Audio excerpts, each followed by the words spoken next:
மற்றும் ஒரு அண்மை செய்தி, பிரதமர் மோடிக்கு இஸ்ரேல் பிரதமர் பெஞ்சமின் நெதன்யாகு வாழ்த்து தெரிவித்திருக்கிறார். அண்மை செய்தியாக பார்த்து வருகிறோம். இது குறித்த மேலும் விவரங்களோடு இணைகிறார் செய்தியாளர் மதியழகன். வணக்கம் மதியழகன், விவரங்கள்.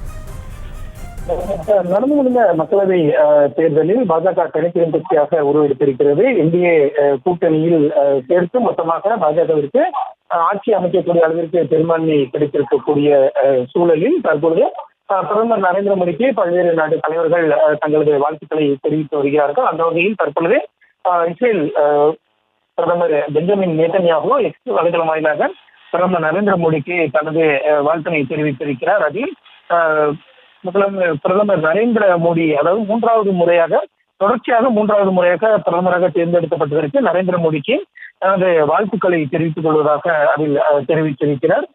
இதன் மூலம் இந்தியா மற்றும் இஸ்ரேல் இடையேயான அந்த நட்பு என்பது தொடர்ந்து அது புதிய உச்சத்திற்கு செல்லும் எனவும் தனது நம்பிக்கையை தெரிவித்திருக்கிறார். ஏற்கனவே இத்தாலிய பிரதமர் மற்றும்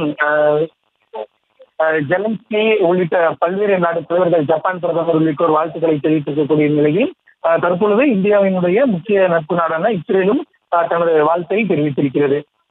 விவரங்களுக்கு நன்றி மதியழகன். செய்திகளை உடனுக்குடனும் துல்லியமாகவும் தெரிந்து கொள்ள சப்ஸ்கிரைப் பண்ணுங்க.